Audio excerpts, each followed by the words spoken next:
नमस्ते जय हिंद साथियों, मैं प्रशांत शुक्ला आप सभी का आपके अपने यूट्यूब चैनल प्रशांत मैथ्स पर स्वागत करता हूं। आरआरबी एनटीपीसी साथियों के लिए रेलवे का प्रैक्टिस बैच जिसमें हम सभी रेलवे में पूछे जा सकने वाले टॉप लेवल क्वेश्चन के सेट सॉल्व कर रहे हैं। अगर आपने ये जो हम 25 सेट करवाएंगे, एक सेट में 35 क्वेश्चन होंगे।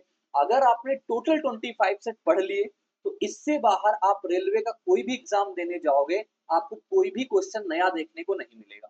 क्योंकि इस बैच में रेलवे के जो कोई भी रिसेंट एग्जाम हुए और 2022 में ग्रुप डी का हो, एएलपी का हो, आरआरबी एनटीपीसी का हो, सीबीटी 2 का हो, वो सारे क्वेश्चन, और जो अभी 2025 में under graduate level NTPC CBT NTPC graduate level का, टेक्नीशियन का, एएलपी का, आरपीएफएसआई कांस्टेबल, आरपीएफ कांस्टेबल, ये सारे के सारे जो क्वेश्चन हैं उनके टॉप टॉप क्वेश्चन निकाल करके ये सेट बनाए गए हैं। 35 क्वेश्चन का सेट रहने वाला। आप समझ लो यहाँ से आपकी कितनी अच्छी प्रैक्टिस होने वाली है, कितनी शानदार तरीके से। टॉप लेवल अपडेटेड क्वेश्चन है, यानी कि रिसेंट एग्जाम के आप क्वेश्चन देखोगे। और हमारा जो पढ़ाने का तरीका वो टोटली एग्जाम ओरिएंटेड होता है, एक भी हवा हवाई वाली चीज नहीं होती है। और इसके साथ साथ हम आपको रिवीजन भी कराते चलेंगे। इसकी प्रिंटेबल पीडीएफ नोट्स, यानी चलता है ऐसे है जैसे कल जो हमारे प्रैक्टिस सेट नंबर 3 आएगा उसकी पीडीएफ आज आपको रात में मिल जाएगी। पहले आप खुद सॉल्व करोगे, फिर हम सोल्यूशन देते हैं 24 घंटे बाद, आप उस सोल्यूशन को देखोगे। जो कोई भी आपका डाउट होगा वो क्लियर हो जाएगा, यानी आपके भी समय की बचत हो जाएगी और आप चीजें सीख भी जाओगे। कम टाइम में मैक्सिमम आउटपुट निकालने वाला ये बैच है। ठीक, अभी इसकी प्राइस 199 चल रही है। तो आप प्रशांत मैथ्स के एप्लीकेशन पे जा करके इसको ले सकते हो। सारी लिंक डिस्क्रिप्शन में दी हुई है। आईओएस पे भी चल सकता है और वेबसाइट पे भी, डेस्कटॉप पे, लैपटॉप पे, आप कहीं पे भी चलाना चाहते हो सब जगह ये बैच अपना ये चल जाएगा। ठीक है, चलो आज की क्लास का पहला प्रश्न देखो। आप क्या कह रहे हैं? रमन की आय 91,700 है। वह अपनी आय के 25% की बचत करता है। उसकी आय में 27% की वृद्धि होती है और व्यय में 40% की वृद्धि होती है। उसकी बचत क्या? यहाँ पे लगता है एलिगेशन। यहाँ पे लगता है एलिगेशन। बताओ, 25% की अगर बचत कर रहा है मतलब चार में से एक की बचत। एक्सपेंडिचर, सेविंग, सेविंग एक की, एक्सपेंडिचर तीन का। इनकम कितनी बढ़ रही है? 27%। इनकम लगा दी मैंने 27%। एक्सपेंडिचर 40% बढ़ रहा है और ये कितना? एक्स मान लेते हैं। बड़े में से हमेशा छोटा घटता है। 40 में से 27 घटेगा 13। इससे छोटा लिखा हुआ यानी कि इससे तो बड़ा लिखा होगा, मतलब 27 माइनस एक्स। अब मैं आपको पढ़ाता हूँ एलिगेशन में। ये जो हमारे पास 27 माइनस एक्स और 13 का रेशियो होगा वही रेशियो ये होगा। 13 39, 39 में से ये हमारे पास 27, 27 घटे कितना? एक्स बराबर कितना आएगा? 12, लेकिन माइनस का 12 है। क्यों? क्योंकि माइनस लगा हुआ है। -12% निकल के आया। अब -12% ये दिखाता है कि ये हो रही है कमी। अब लेकिन हमसे पूछा है रुपए में कमी बताओ कितनी होगी। रुपए में बोला है। देखो, 91,700 उसकी आय थी। पहले ये 25% बचाता था, मतलब 1/4 बचाता था। अब ये इसमें 12% की कमी हो गई, मतलब 3/25 की कमी हो गई। 3/25 की कमी हो गई 12% की। 25 चौको 100 से कटा, 7×3 = 21। लास्ट मिलेगा एक। लास्ट में एक सिर्फ ऑप्शन नंबर ए में है। तो इसका राइट आंसर आप 2751 कर सकते हो। 2751 रुपए इसका बिल्कुल सही जवाब बन जाएगा। बताओ मेरे साथी, क्या बात बिल्कुल क्लियर है? सारी बातें समझ में आ गई क्या? बोलोगे हाँ बिल्कुल। एक क्वेश्चन आगे ये लिखा हुआ है, यदि मैरी की वर्तमान आयु का 2 गुना दिया की वर्तमान आयु के 5 गुने से 27 वर्ष अधिक है। इक्वेशन बनेगी, मैरी की आयु का 2 गुना दिया की आयु के 5 गुने से 27 अधिक है, मतलब ये हो गया। ठीक। दूसरी इक्वेशन क्या कह रहा है? दिया की वर्तमान आयु का 7 गुना मैरी की वर्तमान आयु से 9 वर्ष कम है। ये लो। अब बताओ, इतनी चीजें आ गई हमारे पास। अगर हम अगर हम बताओ हमें किसकी मैरी और दिया की निकालनी, हम चाहें तो दो इक्वेशन बना लें ऐसे। -5t बराबर 27, एक इक्वेशन ये बन गई। दूसरी इक्वेशन ये बन सकती है, मैरी -7 दिया बराबर कितना? 9। अगर मैं इसको सॉल्व करूं, इधर ही ले आऊं, इधर ले आऊं, तो m माइनस का 7d बराबर कितना हो जाएगा? 9। ये इक्वेशन सेकंड थी जैसे ये वाली, इसको मैंने बस यहाँ पे लिखा। अब हमें इसको सॉल्व करना है तो कैसे सॉल्व करेंगे? दो m को बराबर करूं, m को बराबर करेंगे तो यहाँ पे 2 का गुणा होगा। जैसे ही 2 का गुणा कराएंगे तो कितनी बातें बन जाएंगी अगर देखें तो, माइनस करेंगे, माइनस माइनस प्लस हो जाएगा, ये माइनस हो जाएगा, ये खत्म हुआ। -5 और 7 2 का 14, 14 में से 5 या कितना बचेगा? 9 डी बचेगा, ये डी है। ठीक, 27 में से 18 जाएगा, कितना बचेगा? 9 बचेगा। तो दिया की कितनी आ गई, एक आ गई। अब दिया की एक आ गई, चाहे यहाँ रख लो चाहे यहाँ पे रख लो। दिया की एक जैसे रखेंगे, m बराबर 9 + 7 कितनी हो जाएगी, 16। तो ये आ गई मैरी की। अब हमसे कहा है मैरी और दिया की आयु में अंतर कितना है, तो हमसे पूछा है 16 - 1 यानी कि 15। राइट आंसर कितना हो जाएगा, 15। टोटली वर्ड प्रॉब्लम है। आगे चलते हैं।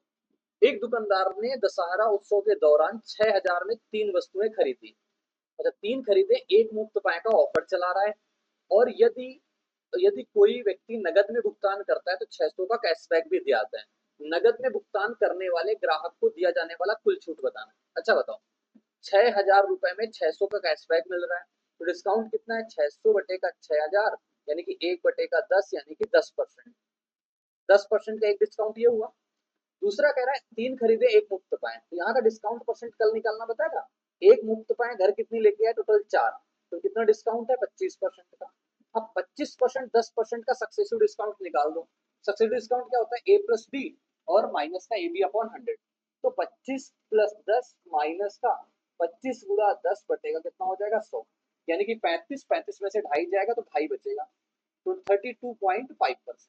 आसान क्वेश्चन था ये, बस ये क्वेश्चन आसान था, 32.5। आगे चलते हैं। आगे ये लिखा हुआ है ए बी सी डी एक चतुर्भुज है जिसमें A B parallel to D C है। ई और एफ क्रमशः विकर्णों ए सी और बी डी के मध्य बिंदु है। यदि ए बी बराबर 45, बी सी बराबर 96, डी सी बराबर इतना, ए डी बराबर इतना, तो ई एफ की लंबाई। कह रहा है ये कि हमारे पास अगर मान लो दो है, हमारे पास ए बी सी डी, ये ए हुआ, ये बी हुआ, ये सी हुआ, ये डी हुआ। इसके डायगोनल है एक ए सी और इसका diagonal B D. A B parallel to है डीसी की, ये दो लाइनें आपस में पैरेलल हैं। ई और एफ विकर्णों के मध्य बिंदु है, मतलब इसके मध्य बिंदु ई और एफ हो गए। ये लंबाई कह रहा है। देखो जब विकर्णों के मध्य बिंदु बोला है तो ई एफ निकालने का फार्मूला होता है 1/2 A B minus C D. यही आता है निकल को 1/2। ए बी का मान देखो कितना है, ए बी का मान कितना है, 45, 45 और माइनस का सी डी, सी डी कितना है, 53, 53। ये मॉड इसीलिए लगाया पॉजिटिव वैल्यू लो आप। 4 में से 8 जाएगा, 4 में से 5 जाएगा 8, 8 बटे का 2 यानी कितना निकल जाएगा, 4। माइनस का नहीं, क्योंकि मॉड लगाता ना मॉड, ठीक है। ये बात हो जाएगी, ये बात हो जाएगी। देखो एक इसमें और आता है, ये ट्रेपेजियम का केस होता है। एक और आता है, जब इसके मध्य बिंदुओं को मिला दिया जाए। मान लो अब इसके मध्य बिंदु हो, ये ए हो, ये बी हो, ये सी हो, ये डी हो। ये जब मध्य बिंदुओं को मिलाता है साइडों के, तो ई एफ बराबर जो आता है, ये आता है हमारे पास half of a b plus c d. A b plus c d आता है तब ये, ठीक है। ये बात भी साथ साथ आप ध्यान देना। एक क्वेश्चन ये लिखा हुआ है, कल मैंने पूरा का पूरा आपको पहले ये बताया था पॉलीगॉन। उस समबाहुभुज की दो आसन्न भुजाओं के बीच का अंतःकोण कितना होता है जिनकी भुजाओं की संख्या n। अंतःकोण बता, जैसे मान लो हमारे पास ये बना हुआ चतुर्भुज, चतुर्भुज एक पॉलीगॉन है, ये अंतःकोण ये बोला है कितना होता है। तो बताओ अच्छा, सम ऑफ इंटीरियर एंगल कितना होता है, n - 2 × 180। लेकिन हमें प्रत्येक बताना है, एक अंतःखंड बताना है, तो कितना n से भाग करा देंगे। ये होता है पास each interior angle, each interior angle. तो ये मिल जाता है हमारे पास ईच इंटीरियर एंगल। अब n था, n का अगर इसके साथ मैं गुणा करा दूं तो कितना निकल गया, 180 n बटे का n माइनस का 360 बटे का n। n से n जाएगा तो कितना बनेगा, 180 माइनस का 360 बटे का n। तो डी इसका राइट आंसर आ जाएगा। ये बात सभी ध्यान देना। डायगोनल का बताओ क्या होता है, डायगोनल का याद करो क्या होता है। आगे देखो, ये कह रहा है विभाजन विधि द्वारा दो संख्याओं का मासापा ज्ञात करने पर भागफल क्रमशः 1, 4, 6 प्राप्त होते हैं। तो अंतिम भाजक 29 है। दोनों संख्याओं का आप लासापा ज्ञात करो कितना होगा। विभाजन विधि से हमें बताना है, तो हम क्या करेंगे, जहां जहां से होता है उतने हम इनको कोट पहनाते चलेंगे भाई।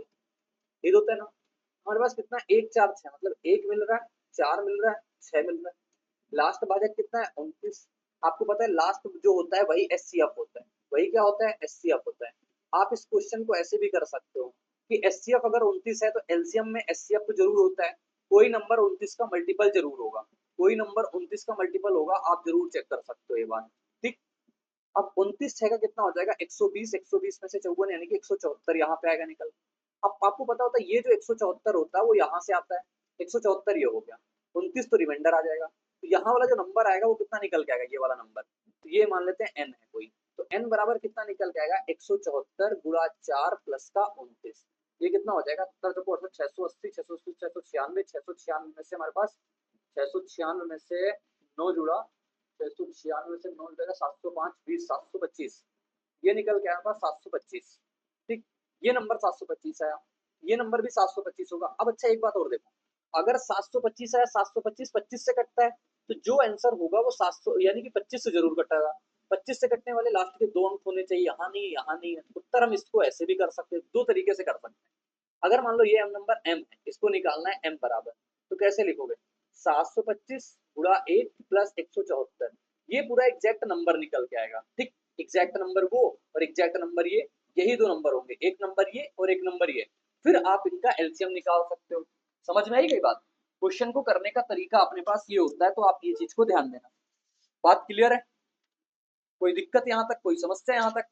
हो गए नहीं, यहाँ तक कोई दिक्कत नहीं। चलो आगे चलते हैं। फिर आगे ये लिखा हुआ है x, 5 b 3, -4 और c -6 त्रिभुज के 3 शीर्ष हैं। त्रिभुज का केंद्रक है। केंद्रक क्या होता है? जो केंद्रक के जो कोऑर्डिनेट होते हैं वो ये होते हैं x1 x2 x3/3, y1 y2 और y3/3। ये इसके कोऑर्डिनेट होते हैं, ये इसके कोऑर्डिनेट होते हैं। हम भी यहाँ कुछ ऐसा ही करेंगे, ये लिखेंगे x + 3 - 6/3 बराबर x की वैल्यू कितनी है 3.5। करने का तरीका बता रहे हैं। 3 पॉइंट में 10.5 -3 13.5, एक्स की वैल्यू कितनी आ गई 14.5। ऑप्शन देखो इसके अलग अलग हैं, लेकिन हमसे पूछा है x + 3, यानी x + 3 कितना निकल जाएगा 13.5 प्लस का 3 यानी कि 16.5। x की वैल्यू 16.5 होगी, ना तो यहाँ है ना तो यहाँ है ना तो यहाँ है। उत्तर इस प्रकार से आप एक का निकाल के भी कर सकते हो। अगर आपको दूसरा निकालना है तो y1 y2 y3 बटेगा 3 करके आप y की वैल्यू भी निकाल सकते हो। समझ रहे हो बात को? वैसे भी आप कर सकते हो। तो यहाँ से एक से आंसर निकल रहा था तो एक से हमने निकाल लिया। सारे क्वेश्चन आपके एग्जाम में आए हुए हैं, आप ये चीज देख सकते हो। जब 22, 26, 19 और 21 में से प्रत्येक में x जोड़ा जाता है, इस क्रम में प्राप्त संख्या समानुपात होती है, तो यदि 2x y इतना, तो बताओ y का मान कितना होगा? मैं कहता हूँ इस क्वेश्चन करने के लिए आप ऐसे सोचो, 22 लिखा हुआ है 26 लिखा हुआ है, इसमें आप x जोड़ते हो इसमें आप x जोड़ते हो, तब ये समानुपात में होती है। जब आप 19 में से x जोड़ते हो, जब आप 21 में से x छोड़ते हो। मैं क्या कहता हूँ इन दोनों का आप डिफरेंस ले लो। मैं ऐसे तो पढ़ाता हूँ, 22 में से 19 का डिफरेंस जाएगा 3 बचेगा, x कट जाएगा। 26 में से 25 का डिफरेंस जाएगा, कितना बचेगा 5 बचेगा। ले लिया डिफरेंस। और आपको पता होगा अगर a + b बटे a - b है और ये बराबर का c बटे d लिखा हुआ है, कंपोनेंडो डिविडेंडो, a बटा b कितना निकल के आएगा हमारे पास, a बटा b बटे जो निकल के आएगा वो c + d बटे c माइनस का d निकल के आएगा। ठीक है, अगर हमारे पास जैसे मान लो ये लिखा हो a बटे b बराबर c बटे d लिखा हो, तो इसका जो अनुपात बराबर है ये अनुपात इसके भी बराबर होगा 100%। ये बात सत्य है, चाहे घटा लो चाहे जोड़ लो। ठीक, वही मैंने किया। अब चाहो तो इसको लेकर के सॉल्व कर लो, चाहो इसको इसके साथ सॉल्व कर लो। 19 पंचे 95, 21 63, 63 55 में से 63 गया, 55 में से 65 घटा लेते हैं, कितना बचता हमारे पास, बोलते 30, 30 में से 2 यानी कि 30 2 32, 32 बचा। 5x 3x यानी कि 2x, वो भी माइनस का 2x। ठीक, 2x, x की वैल्यू कितनी निकलती है माइनस का 16, ये माइनस की 16 आएगी। अब हमसे कहा ये बताओ, ये जो बात बोली है ना 2x यानी कि माइनस का 32 बटे का y कर लो बराबर, ये बराबर का साइन होता है y बटे का 16 चको 64, 64 - 8 माइनस का 72, 72। अब इसको इधर ले जाओगे तो y² बराबर कितना आ जाएगा 32 गुणा 72, प्लस का माइनस माइनस प्लस हो जाएगा। बताओ कितना निकल के आएगा 16 दूना 32 144, यानी कि 16 y की वैल्यू आ जाएगी 16 का 4 और 144 का 12, 12 चौको 48 आ जाएगा निकल के, 12 चौको 48 निकल के आ जाएगा। हमसे पॉजिटिव मान बोला है क्योंकि y जो है 0 से बड़ा है, तो हम कितना लेंगे प्लस का 48 लेंगे। ठीक है, ये क्वेश्चन भी आपको ध्यान देना है, कल को आ सकता है आपके एग्जाम में। एक क्वेश्चन ये लिखा हुआ है a² + b² बराबर 168, ab बराबर 27, a ग्रेटर देन b है, तो बताओ ये वैल्यू क्या। अगर देखो a² + b² बराबर हमें पता है 168 और ab बराबर हमें पता है 27। अगर हम a + b निकालना चाहते हैं तो हम क्या करते हैं, अंडर रूट के अंदर a² b² 168 माइनस का 2ab, 2ab मतलब तो 2 गुणा 27। अगर a + b निकालना है तो प्लस का करेंगे, अगर माइनस का निकालना है तो माइनस करेंगे। ठीक है, अब ये कितना निकल के आएगा बताओ, a + b कितना निकल के आ जाएगा 168 और 54, 168 में से 54 जोड़ो, 168 में से 54 जोड़ोगे 160 में से 50 जोड़ो 210, 210 में से 12 जुड़ा, 210 में से 12, 210 में से 12 जुड़ेगा 222, ठीक, ये निकल के आया। ठीक, और a माइनस बी निकालना है तो under root a square plus b square minus का 2ab करेंगे। ठीक, बराबर कितना निकल के आएगा 168 में से 54। 168 में से 54 जाए कितना बचेगा 4 और 1 और 1 114। 114 बचा। हमसे क्या कहा है, हमसे कहा a माइनस बी और a plus B. a minus B वाला ऊपर रखेंगे 114 बटे अंडर रूट 222 रखेंगे। तो ये पूरे को हम ऐसे लिख सकते हैं 114 बटे का 222। दो से काटो, अंडर रूट के अंदर 57 बटे का 111 आएगा।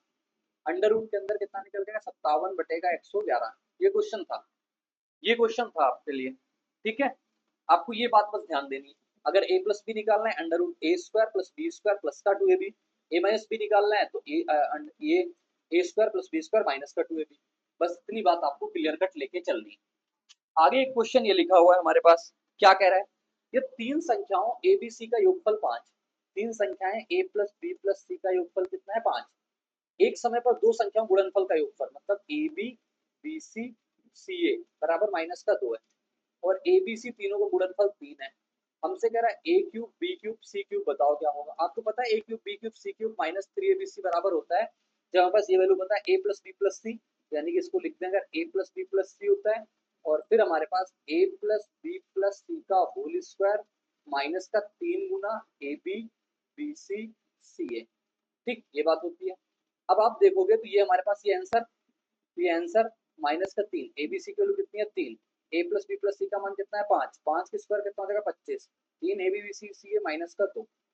थोड़ा फास्ट करेंगे क्योंकि अपन लोग प्रैक्टिस कर रहे हैं। 25 25 और ये 6 31, 31 गुणा 5 करेंगे 155 प्लस का 9 कितना निकल के आएगा 164। आंसर हमारे पास कितना आ जाएगा 164 आ जाएगा। बात समझ में आई। इस प्रकार से हम इस क्वेश्चन को कर सकते हैं। इसके और कई फार्मूले होते हैं, वो मैं आपको साथ में लिखा देता हूँ। देखो, इसके और फार्मूले होते हैं। वो फार्मूले क्या होते हैं, एक फार्मूला तो ये होता है इसका कि इसके बराबर में होता है एक बट ए प्लस, सबसे पहला होता है 1/2 a plus b plus c होता है, और a square plus b square plus c square minus a B minus b c minus का सी ए होता है। एक होता है जब आप इसमें हाफ लगाते हो a plus b plus c और ए माइनस बी का whole square plus b minus c का whole square plus c minus a का होल। एक मैंने ये लिखवा दिया। ठीक है, चलो आगे एक क्वेश्चन ये लिखा हुआ है, एक व्यक्ति व्यू पॉइंट तक पैदल जाता है और अपनी कार से प्रारंभिक बिंदु पर लौटता है। इस प्रकार उसे कुल 8 घंटे 15 मिनट लगते हैं। यदि वह दोनों तरफ कार से जाता है तो उसे 5 घंटे कम समय लगता है। कम कीवर्ड है, दोनों तरफ पैदल चलने में उसे कितना समय लगेगा। देखो भैया, व्यू पॉइंट तक पैदल जाता है और कार से वापस आता है तो उसे कुल 8 घंटे 15 मिनट लगते हैं, यानी कि मान लो उसको 8 घंटे 15 मिनट का समय लगता है ऐसा। ठीक, 8 घंटे 15 मिनट। अब जब वो दोनों तरफ कार से आता है, मतलब दोनों तरफ सी प्लस सी से जाता है, तो उसको हमारे पास कितना लगता है 5 घंटे कम, मतलब 3 घंटे 15 मिनट लगते हैं। 3 घंटे 15 मिनट लगते हैं। अच्छा आप बताओ, हमें दोनों तरफ पैदल जाना, मतलब हमें 2p की वैल्यू बताना। हमें क्या बताना है, हमें बताना है 2p बताना है क्या होगा। आप सोचो इसको 2p कैसे बना सकते हैं। अगर मैं यहाँ पे 2 का गुणा करा दूं, 2 का गुणा करा दूं, 2 का गुणा करा दूं, क्यों कराया, क्योंकि 2p बन जाएगा और 2c कट जाएगा, तो कटेगा 2c खत्म, बचे कितना 2p। 8 दूना 16, 16 30, 16 30 में से 3 15 घटेगा, 16 30 में से 3 घटेगा, 3 15, तो 16 में से 3 गया 13, 13 15 बचेगा, 13 प्लस 15 बचेगा, 13 घंटे 15 मिनट। समझ में आ रही बात। देखो दोनों तरफ कह रहा ना पैदल से जाना है, दोनों तरफ पैदल से चलवा दिया, पी और पी उसको पैदल चलवा दिया, 13 घंटे 15 मिनट आएगा, क्योंकि 16 घंटे 30 मिनट बनेगा। 16 घंटे 30 मिनट में 3 घंटे 15 मिनट हटा दो आप, तो 11 घंटे 15 मिनट बच जाएगा। आगे एक क्वेश्चन ये लिखा हुआ है, 2295 मीटर की वृत्तीय दौड़ में सिद्धार्थ 85 सेकंड में एक चक्कर पूरा करता है और यश 45 सेकंड में एक चक्कर पूरा करता है। विपरीत दिशाओं में दौड़ रहे हैं तो परिधि पर वे अलग अलग बिंदुओं पर कितनी बार मिलेंगे। जैसे हमारे पास ये सर्कुलर ट्रैक होता है, कोई बंदा यहाँ से स्टार्ट कर रहा है इधर को, कोई बंदा इधर को जा रहा है। अब ये कह रहा है कितनी अलग अलग जगह पे मिलेंगे, मान लो यहाँ पे मिले, यहाँ पे मिले, यहाँ पे मिले, यहाँ पे मिले, यहाँ पे मिले, तो नंबर ऑफ पॉइंट बताने। देखो जब कभी भी विपरीत दिशा की बात आ जाए और ऐसा बोले, 85 सेकंड में एक चक्कर पूरा करने का मतलब इनकी स्पीड का रेशियो लिखो आप, सिंपलेस्ट यूनिट लिखो 85 और बटेगा 45। देखो ठीक है, ये हो गया। अब हम इसमें देखेंगे हमारे पास 5 से 17 5 से 9, कुल कितने पॉइंट बनेंगे, जितने 17 और 9 को जोड़ के जितने आ जाए, 17 9 26, ये इसके अलग अलग क्या आ जाएंगे, पॉइंट आ जाएंगे। नहीं तो कभी भी आपको अगर अलग विपरीत दिशाओं में हो, अलग अलग पॉइंट निकालने हो, तो हमारे पास इतने पॉइंट, अगर सेम दिशा में हो तो इनका डिफरेंस करके एक चक्कर की वैल्यू निकाल लेते हैं, वो हो जाता है। ठीक है, कल एक क्वेश्चन सेम वाले पे भी ले लेंगे। ठीक है, तो ये हो जाएगी हमारे पास ये बात। इसमें और क्या बात ध्यान रखनी होती है हमारे पास, अगर सर्कुलर ट्रैक है, अगर हमसे बोले फर्स्ट मीटिंग कब होगी, फर्स्ट मीटिंग कब होगी, अगर फर्स्ट मीटिंग की बात आए और यहाँ पे सेम डायरेक्शन हो, सेम डायरेक्शन हो, सेम डायरेक्शन हो, तो डिस्टेंस अपॉन का रिलेटिव स्पीड, रिलेटिव स्पीड क्या होता है, s1 माइनस का s2, ये होता है सेम डायरेक्शन की टाइम। अगर अपोजिट डायरेक्शन हो तो distance upon s1 plus s2, ये होती है फर्स्ट मीटिंग। लेकिन होता है अगर इस मीटिंग एट स्टार्टिंग पॉइंट, अगर ये बात बोल दें meeting at starting point, revision है स्टार्टिंग पॉइंट, तो क्या होता है, हम एलसीएम लेते हैं उनके टाइम का, एलसीएम लेते हैं टाइम 1 टाइम 2 टाइम 3, चाहे अपोजिट डायरेक्शन हो चाहे सेम डायरेक्शन हो। ठीक है, बात समझ में आ गई। तो ये पॉइंट आप ध्यान देना, एक पॉइंट ए, एक पॉइंट ए, एक पॉइंट ए, और इसका तो मैंने बता दिया ये। ठीक है, कोई दिक्कत परेशानी दुख दर्द बोलोगे नहीं, आगे ये लिखा हुआ है, दो पाइप एक टंकी को अलग अलग क्रमशः 98 मिनट और 28 मिनट में भर सकते हैं। टंकी को खाली करने के लिए टंकी के तल पर एक पाइप लगा हुआ है, ये तीनों पाइप एक साथ खोल दिए जाएं तो खाली टंकी हमारे पास 21 मिनट में भर जाती है। और यदि कोई अन्य पाइप हमारे पास खुला ना हो तो टंकी के तल पर लगा पाइप पूरी तरह से भरी हुई टंकी को खाली करने में कितना समय लगाएंगे। देखो, सबसे पहले कोई पाइप ए है 98 मिनट लेता है, कोई पाइप बी है 28 मिनट लेता है। अब तीनों पाइप मतलब ए प्लस बी और खाली करने वाला पाइप सी है, तो इसमें लगते हैं कितने, 21 मिनट लगते हैं। टोटल अगर मैं इसको सॉल्व करूंगा एलसीएम कितना निकल के आएगा, 7 तो बाहर निकल जाएगा, 14 7 को 28 7 3 का 21, कितना बनेगा, 7 गुणा 14 ये आ गया, इसका 2 बचा, इसका 3 बचा, यानी कि टोटल कितना हो जाएगा, 7 14 तो 196, 196 गुणे का 3, यानी कि 588, 588 बना। अब इसका देखिए 98, 14 7 98 कटा तो इसकी इफिशियंसी आ गई 6, 28 14 का 28 कटा, इसकी इफिशियंसी कितनी आ गई 21, 21 7 3 का 21 कटा, इसकी इफिशियंसी कितनी आ गई 28। हमसे कह रहा है टंकी के तल पर एक पाइप पूरी तरह से टंकी खाली करने में कितना, सी की इफिशियंसी निकालो। ए प्लस बी का कितना है 27, टोटल 28। अरे ये कैसा क्वेश्चन, ज्यादा इफिशियंसी नहीं, कम आनी चाहिए। यहाँ पे ये होना चाहिए भरने वाले पाइप है, तीनों तीनों पाइप भरने वाले हैं, ये खाली करने वाला नहीं है। क्वेश्चन इज रॉन्ग, ये क्वेश्चन रॉन्ग है भाई। ठीक है, ये खाली करने वाला पाइप नहीं हो सकता क्योंकि इसकी इफिशियंसी ज्यादा नहीं आ सकती। एक बार मैं कैलकुलेट करके देख लेता हूँ, 98 28 21, 98 28 21, सही कर रहा हूँ। ये भरने वाला पाइप है। ठीक है, क्वेश्चन में मिस्टेक है, मिस्टेक है। जब भरने वाला पाइप होता है ये फिल करने वाला पाइप होता है, खाली करने वाला नहीं, फिल करने वाला होता है, फिल करने वाला पाइप होना चाहिए। ठीक, तो सी की इफिशियंसी कितनी आती है हमारे पास, 27 इनकी हो चुकी है, एक आती इसकी तब, इसकी तब एक आती, मैं बता रहा हूँ क्वेश्चन गलत है, अगर सही होता भरने वाला तब एक आती, तो 588 भरने में एक के हिसाब से कितना समय लगता, 588, तब इसका राइट आंसर ये होता। लैंग्वेज में फर्क है इसके। ठीक है, और ये वहां की लैंग्वेज है, मैंने कुछ नहीं किया, वहीं की लैंग्वेज। ठीक है, ये क्वेश्चन आपको ध्यान देना है। आगे क्वेश्चन ये लिखा हुआ, 72 किलोमीटर चाल से चलने वाली एक ट्रेन ए को विपरीत दिशा में 63 किलोमीटर पर आवर की चाल से चलने वाली ट्रेन बी को पूरी तरह पार करने में 24 सेकंड लगते हैं। ट्रेन बी की लंबाई ट्रेन ए की लंबाई से 1.5 गुनी है। तो चलो करते हैं, सेम डायरेक्शन में कैसे हैं, विपरीत दिशा में। ठीक, ट्रेन बी को पुल को 62 सेकंड में पूरी तरह से पार करती है, पुल की लंबाई कितनी है। अच्छा कुछ, सबसे पहले देखो एक ट्रेन ए की लंबाई मान लेते हैं एन, दूसरी ट्रेन की लंबाई कितनी हो जाएगी 1.5 एन।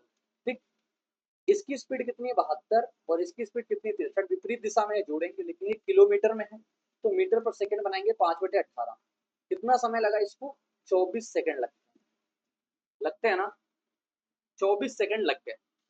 अब यहाँ से हम एल की वैल्यू निकाल सकते हैं। सबसे पहली बात तो ये, एल की वैल्यू कितनी होगी 2.5 एल, और 3 2 5 7 6 13 135, 5/18 बराबर 24। देखो ये 18 तो ऊपर चला जाएगा तो इसको मैं 18 ऊपर लिख देता हूँ, इसको मैं 18 को ऊपर लिख देता हूँ यहाँ से हटा के। अरे ये क्या हुआ, इसको मैं को ऊपर लिख दूँ तो कितनी बार में कटेगा, 5 से एक जीरो लगा लूँ, 25 2 का 50, 2 से काटो इसको 9 बार में, 9 से काटो इसको 15 बार में, तो एल की वैल्यू जो निकल के आ जाएगी 360। एल की वैल्यू कितनी आ गई 360 आ गई। अब हमसे कह रहा बी पुल को, जब कोई ट्रेन पुल को पार करती है यानी अपनी लंबाई, और बी की लंबाई कितनी है 1.5 एल प्लस पुल की लंबाई, पुल की लंबाई बटे अपनी चाल से, इसकी चाल कितनी है 63 इंटू 5/18 बराबर कितना 62 सेकंड। इसको सॉल्व करना है, इसको सॉल्व करना है। ठीक।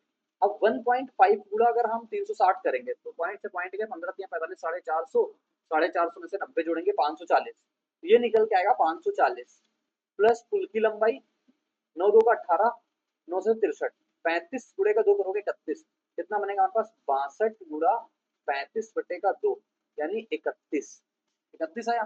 तो पुल की लंबाई कितनी निकल के आ जाएगी 31 तिया 108, 1080, 31 पंचे 105, 5 या 15,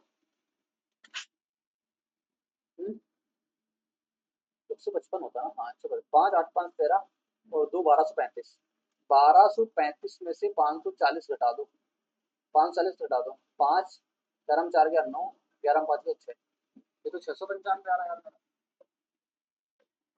हाँ 15 30 300 और ये 60 360, एल की लंबाई 360 5 रहेंगे पकड़ते हैं 45 450 और 15 से का 90, 450 में से 90 जोड़ेंगे 9 5 14 540 आया। 65 से काटेंगे 2 को 31 बार में, 31 गुणा 35 करेंगे, 35 से कम 35 3 लगा, 35 की 105, 105 और 3 108, 1085 आएगा निकल के। ये वाली कैलकुलेशन मेरी मिस्टेक हुई, 1085 निकल के आएगा, 1085, 1085 और माइनस का 540, 5 होगा 4 होगा और 10 में 5 या 5, 545, 545 इसका राइट उत्तर आएगा। ठीक है, तो ऐसे क्वेश्चन को हम इस प्रकार से डील करेंगे। आगे चलते हैं, आगे क्वेश्चन ये लिखा हुआ है 15 नंबर, एक्स की धनराशि 12% वार्षिक ब्याज दर से 2.5 वर्षों में इतनी हो जाती है यदि ब्याज 10 माह संयोजित हो। देखो, जब हमारे पास हम बताते हैं जो ऑपरेशन आपने रेट के टाइम के साथ किया हो वही ऑपरेशन रेट के साथ, 12 महीने की रेट है 12%, तो 10 महीने की रेट कितनी हो जाएगी 10%। अब बताओ 2.5 साल में 5/2 साल में कितने महीने बनेंगे, 5/2 गुणे का 12 यानी कि 30 महीने बनेंगे। अब 30 महीने में हमारे पास कितने सर्कल आ जाएंगे बताओ, 30 महीने में 3 सर्कल आएंगे तो 10 महीने के, 10 महीने का एक, 10 महीने का एक, 10 महीने का एक। प्रिंसिपल पता नहीं तो प्रिंसिपल क्या मान लेंगे 1/10, 3 बार बनेंगे तो 10 की पावर 3 मान लेते हैं प्रिंसिपल को। लेट कर लिया ये मैंने लेट कर लिया, ऐसे सॉल्व करते हैं। अब हम बढ़ाते हैं आपको पास्कल 1 1 1 1 2 1, यहाँ पे कितना ब्याज मिलेगा 3 3, यहाँ पे कितना मिलेगा 1, 3 गुणा 10 का क्यूब करेंगे तो 1/10 10 का स्क्वायर आ जाएगा। अब 10 का स्क्वायर का 1/10 करेंगे तो 10 आ जाएगा। मेरे से जो पढ़ा होगा उसको ये कंसेप्ट बहुत अच्छे से आता होगा, जो नहीं पढ़ा है थोड़ा सा आप सर्च करोगे यूट्यूब पे आपको डिटेल में वीडियो मिल जाएगी, आप थोड़ी सी देख लोगे ना तब भी आपको समझ में आ जाएगा। यहाँ क्योंकि छोटा पार्ट नहीं है, अगर मैं बताऊंगा तो काफी लंबी वीडियो चली जाएगी, और या तो प्रैक्टिस बैच है तो इस बात को आपको थोड़ा समझना पड़ेगा। 330 और 31 यानी कि 331 ये हुआ। हमसे करा अमाउंट, अमाउंट कितना हो जाएगा 1331, मतलब अमाउंट हो गया 1131, 1131 की वैल्यू 33,853 दिया है। एक मिल रहा तो लास्ट में 3 जरूर मिलेगा, लास्ट में 3 जरूर आएगा। हमसे प्रिंसिपल बोला है, प्रिंसिपल बोला तो 1000 को गुणा 3 के साथ कराएंगे, लास्ट में 3 के आगे 3 जीरो जरूर आएंगे। लास्ट में 3 मिलते ही आप उत्तर कर लो क्योंकि कहीं ऑप्शन में 3 नहीं है। इस प्रकार से आप इसका उत्तर कर सकते हो 63,000। बात समझ में आई? इसकी वैल्यू इतनी है तो 1000 की वैल्यू कितनी आ जाएगी, 1000 की वैल्यू इतनी हो जाएगी। कैलकुलेशन फास्ट होनी चाहिए, कंसेप्ट टिप्स पे होने चाहिए। आगे देखो, आगे ये लिखा हुआ है एक समूह में 6 व्यक्तियों की औसत आयु, 6 व्यक्तियों की आयु 25 30 35 40 45 50 है, उनकी आयु का मानक विचलन। सबसे कंफ्यूजिंग चैप्टर होता है, सबसे कंफ्यूजिंग होता है।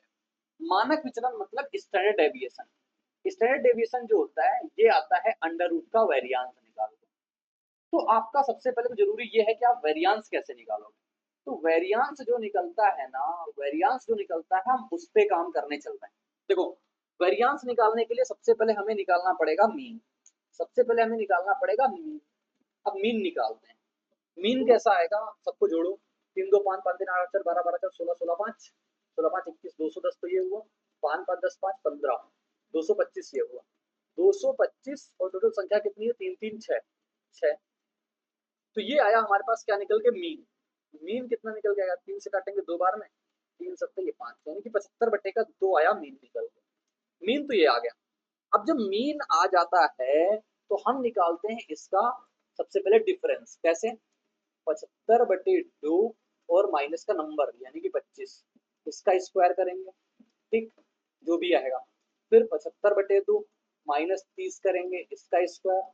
फिर 75/2 माइनस 35 करेंगे, इसका स्क्वायर। मतलब जो कुछ भी आता जा रहा है यहाँ पे, इधर भी हम कुछ डेटर देख लेंगे। तो 6 है ना, 75/2 माइनस का 40 करना पड़ेगा, इसका स्क्वायर। फिर 75/2 माइनस का 45 करेंगे, इसका स्क्वायर। फिर 75/2 माइनस का 50 करेंगे, इसका स्क्वायर। अब इनके सबके स्क्वायर का सम करना पड़ता है, तब हम डिवाइड कराएंगे, तब जाके हमारे पास निकल के आता है वेरियांस। तो ये आएगा 50, 50 गया, 25, 25 यानी 25 कितना हो जाएगा, 625/4। ये कितना होगा 60, 15, 15 का स्क्वायर 225/4। ये कितना निकला 70, 5 का स्क्वायर यानी 25/4। यहाँ भी देखो माइनस से कोई मतलब नहीं, 80 यानी कि 5 यानी कि 25/4 ये आया निकल के।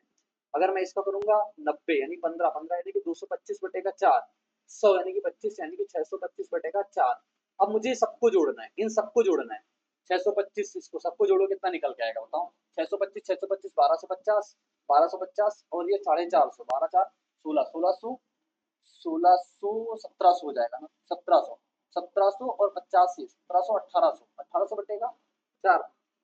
पर 1800 कैसे आएगा, क्योंकि 25 कहीं मिसकट होगा है।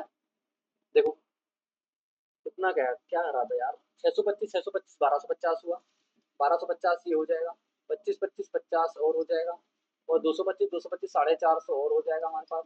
0 5 5 10 15 4 2 6 1 7 1750 निकल के आएगा। यानी कि ये कितना निकल गया, 1750/4। 1750, आप देखना 1750/4 ये आया, ये तो सम आया। अब इसको हमें डिवाइड करना पड़ता है किससे, टोटल नंबर कितने, 3 3 6, 6 से डिवाइड कराया, तो ये निकल के आया वेरियांस। मैं थोड़ा इरेज करूंगा क्योंकि जगह कम है, ये वाला हटा लेता हूँ पार्ट। ये जो निकल के आएगा, ये निकल के आएगा वेरियांस। ये है वेरियांस। वेरियांस क्या होता है, वेरियांस जो होता है ये होता है इनका सम, यानी कि मीन माइनस जो डिफरेंस का स्क्वायर का जो सम आता है वो, और बटे का एन। यानी कि इसको अगर लिखें तो नंबर माइनस का मीन, इसका स्क्वायर और बटे का एन, इसको ऐसे लिख सकते हैं अगर लिखना चाहे। ठीक है, तो यही गया मैंने, 1750/4 और इसका करना पड़ेगा अंडर रूट। कैलकुलेटिव है यार, किससे काटे, 7 5 12 1 13, कटेगा भी नहीं यार, कटेगा भी नहीं यार।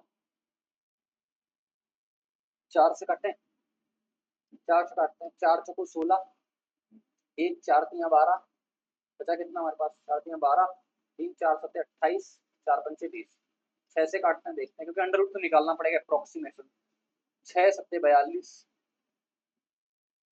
6 7 42 और एक बचा, 6 2 का 12, 5 6 9 का 54, 1 6 कम 6, यानी कि 72.91। स्टैंडर्ड डेविएशन निकालना है तो अंडर रूट 72.91। 72 मतलब 81, यानी 9 से तो छोटा होगा, 9 से बड़ा तो होगा नहीं, 8 से बड़ा होगा क्योंकि 64 से बड़ा होगा, तो ये आंसर होगा सिर्फ और सिर्फ। तो ये बात समझना आपको, इसको मानक विचलन कैसे निकालते हो। सबसे पहले मीन निकालना पड़ेगा, फिर मीन माइनस नंबर का डिफरेंस का स्क्वायर करके उनका सम करना पड़ेगा, फिर टोटल नंबर से आपको डिवाइड करना पड़ता है। ये आपका निकलता है स्टैंडर्ड डेविएशन, हाईली कैलकुलेटिव होता है, हाईली कैलकुलेटिव। ये देखो क्वेश्चन क्या कह रहा है, यदि संख्या 9 3 4 1 6 2 8 1 3 से पूरी तरह विभाज्य है तो ए सबसे छोटा धनात्मक पूर्णांक है, a -2 a -1 a +1 a +2 a +3 a +4। अच्छा कभी आपने मेरे से नंबर सिस्टम पढ़ा होगा तो मैं आपको एक चीज हमेशा पढ़ाता हूँ। ये देखो कंसिक्यूटिव नंबर लिखे हुए हैं, लिखे हुए कंसिक्यूटिव नंबर। जब हमारे पास कोई कंसिक्यूटिव नंबर लिखे, जैसे मान लो 3 कंसिक्यूटिव नंबर लिखे हुए हैं, 3 कंसिक्यूटिव 3 क्रमागत संख्याएं लिखी हुई है, तो 3 फैक्टोरियल से कटती हैं। यहाँ पे कितने हैं, 1 2, अगर 2 कंसिक्यूटिव हैं तो 2 फैक्टोरियल से जाएंगे, 5 कंसिक्यूटिव हैं तो 5 फैक्टोरियल से जाएंगे। मतलब जितने कंसिक्यूटिव नंबर होते हैं, जैसे मान लो मैं कहूँ 51 गुणा 52 गुणा 53 गुणा 54 गुणा 55 लिखो, तो इनमें से हमारे पास 5 कंसिक्यूटिव नंबर है, 5 कंसिक्यूटिव नंबर 5 फैक्टोरियल से जरूर कटेंगे, आप देख सकते हो वेरीफाई करके। ठीक, यहाँ पे कितने, 3 3 6 2 8, 3 3 6 1 7, 7 नंबर है ना, 3 4 3 7, 7 नंबर है। तो इस कितने से आएंगे, 7 फैक्टोरियल से जाएंगे।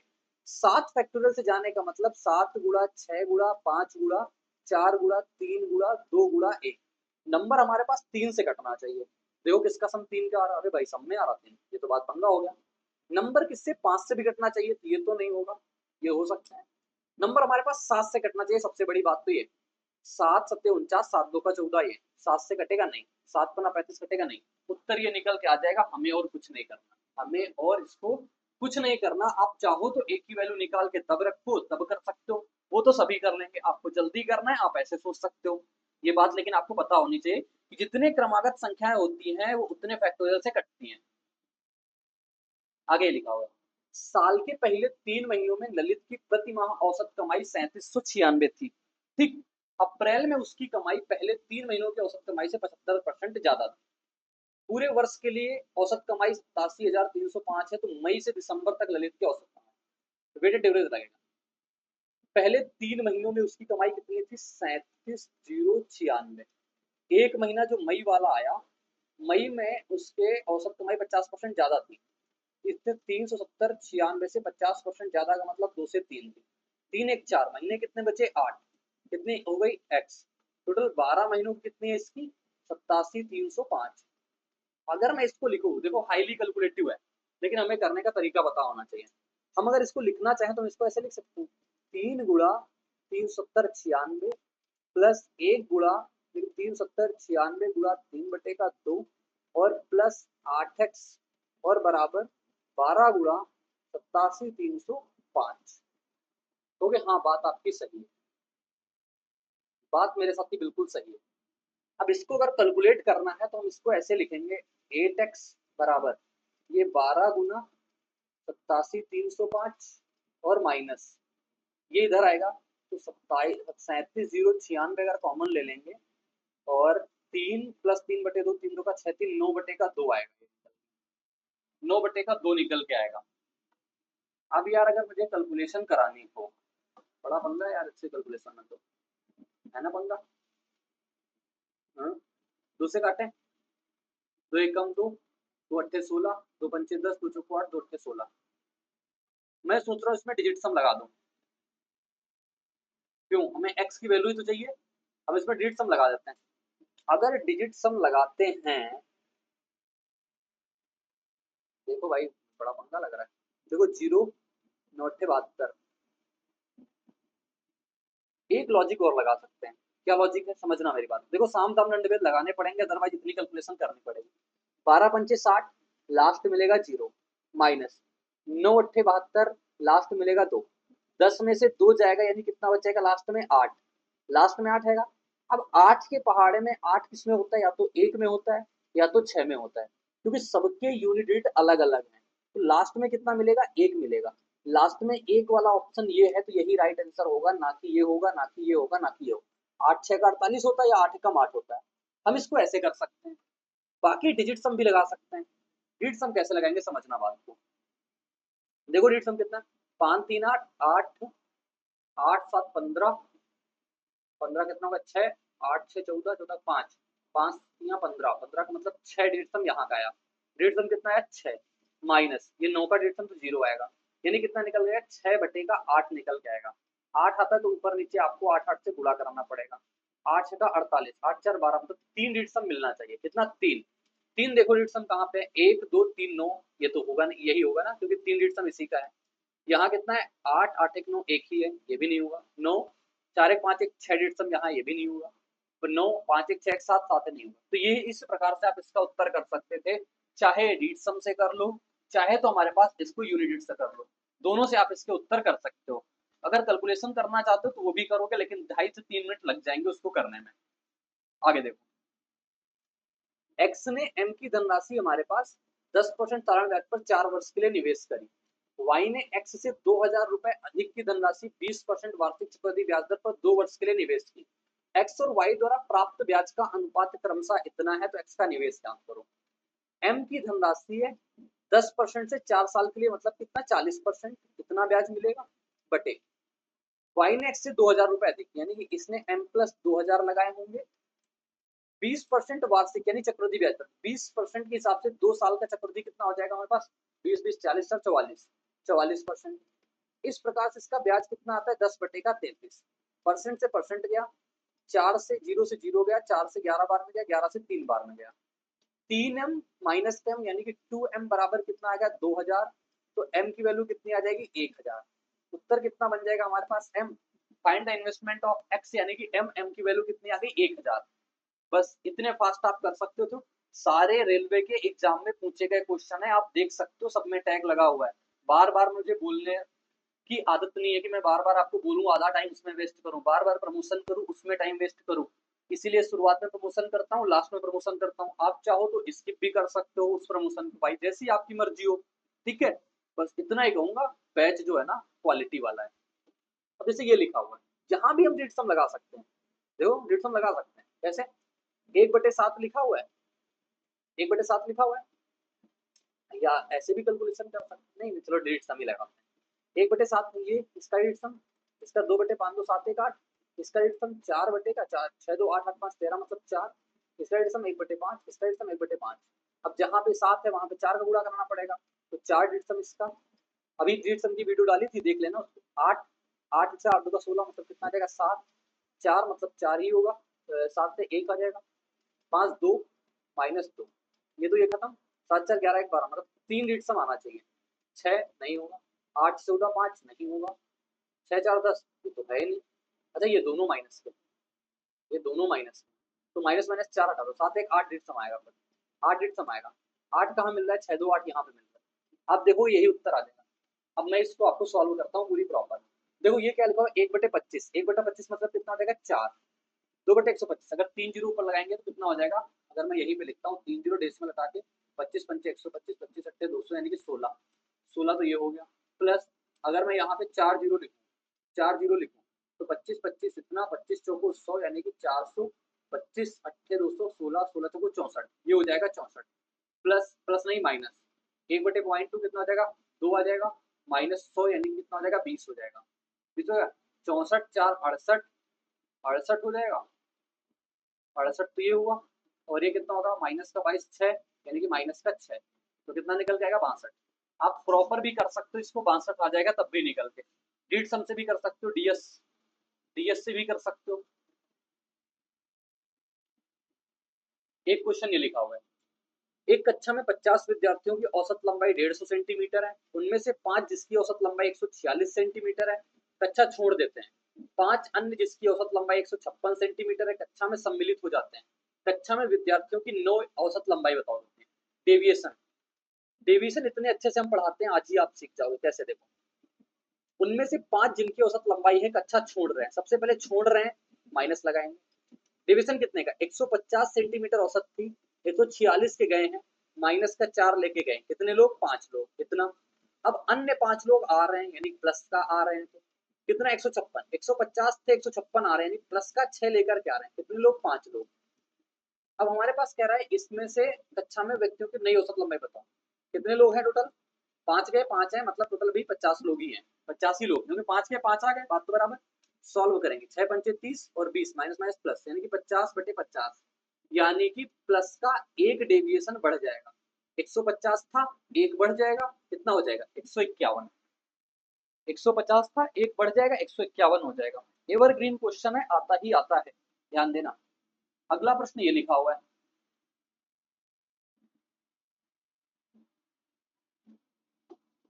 क्या कह रहा है, रवि और कुमार एक असाइनमेंट पर काम कर रहे हैं। रवि को कंप्यूटर पर 32 प्रश्न टाइप करने में 6 घंटे लगते हैं, 40 प्रश्न टाइप करने में 5 घंटे लगते हैं। दो अलग अलग कंप्यूटरों पर साथ मिलकर काम करते हुए 110 पृष्ठों के एक असाइनमेंट को टाइप करने में उन्हें कितना समय लगेगा। देखो 32 पृष्ठ टाइप करने में 6 घंटे, मतलब 32 पृष्ठ टाइप करने में 6 घंटे, तो इसकी इफिशियंसी, किसकी इफिशियंसी आर रवि की कितनी आ जाएगी 32/6 यानी कि 3 16, 16/3 आ गई। इफिशियंसी कुमार की कितनी आ जाएगी 40 पृष्ठ 5 घंटे में मतलब 8 की।